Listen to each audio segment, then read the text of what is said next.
What if the most profound act of rebellion is not to fight, but to simply step back? Your absence, when chosen with intention, becomes a mirror that forces the world to confront itself. Every day you give pieces of yourself away, reacting to words, emotions, and expectations that demand your response. But what if you stopped, and in that pause, discovered a power you never knew you had? Carl Jung believed that our reactions are not just habits, they're chains. The moment you refuse to react, you break those chains and reclaim the energy that was never meant to be squandered.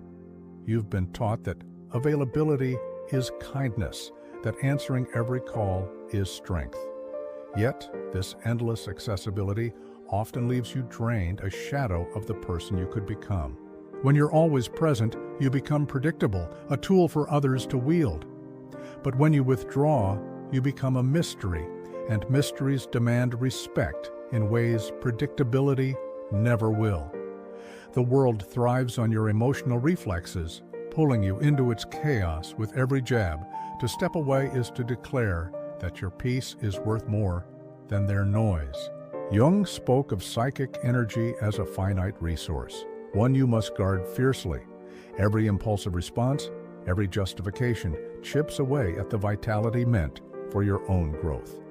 Have you ever noticed how silence unnerves those who rely on your reactions?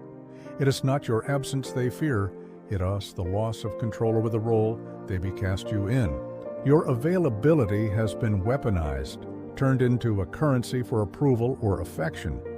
But what if you refuse to spend it on those who offer nothing in return? The courage to say no without explanation is the first step towards sovereignty. It's not rejection, it's a declaration that your energy is sacred, reserved for what truly matters. People will call you cold, distant, or selfish when you stop playing their games. This isn't a sign of failure. It's proof you were dismantling the illusions that once bound you. Jung's concept of individuation is about becoming whole, not through others' validation, but through your own truth. That journey begins when you prioritize your inner voice over external demands. Your silence doesn't just disrupt others, it creates space for you to hear yourself. In that stillness, you uncover desires, fears, and dreams you've long ignored. The manipulator thrives on your predictability, pressing buttons you've left unguarded. When you refuse to react, their power dissolves, and they're left grasping at shadows. You've spent years believing that being there for everyone will earn you love. But love that demands your self-abandonment is not love. It's a transaction. The discomfort of being misunderstood is temporary, but the freedom it brings is eternal. To be unavailable to chaos is to be fully present for your own becoming. Silence is not emptiness. It's a canvas for clarity, where you paint the life you were meant to live. Each moment you choose not to react, you're sketching a bolder outline of yourself. Jung warned that what we resist persists, yet we keep fighting battles that don't serve us. To withdraw is to starve those battles of the energy they need to survive. Your presence is a gift, not an obligation. When you offer it selectively, you teach others to value it, and you learn to value yourself. The guilt of saying no is a ghost from a life where you were taught to please. Let it fade, and watch how your strength grows in its place. Those who demand your constant availability don't see you, they see a function. Your absence forces them to confront the void they've been avoiding within themselves. In the quiet of your withdrawal, you'll face your own shadows, doubts, fears, loneliness. But it's in facing them that you forge a self that no one can shatter.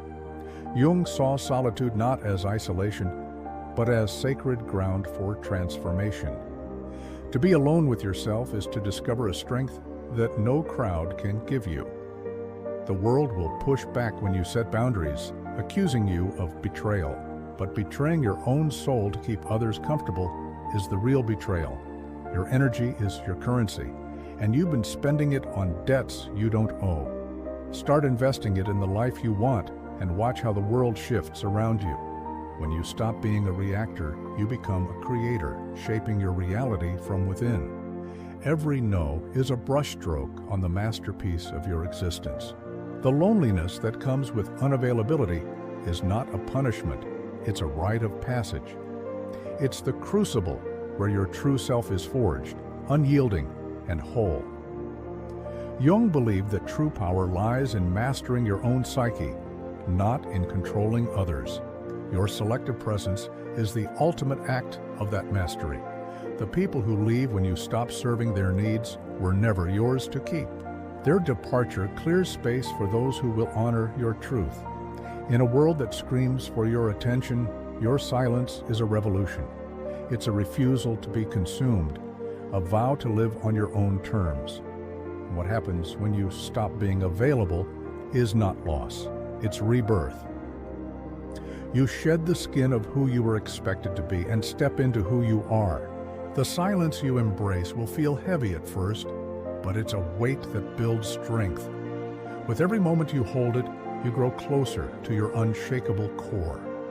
Your unavailability will unsettle those who thrived on your chaos, but it will also attract those who see your light. The right people will stay, drawn to your authenticity. Jung's wisdom reminds us that the path to wholeness is solitary, but never empty. In your retreat, you find a universe within, vast and alive with possibility. To be selectively present is to reclaim your life from the hands of those who never deserved it. It's a choice to live not for others, but for the truth inside you. What would your life look like if you stopped reacting to every demand, every wound, every expectation?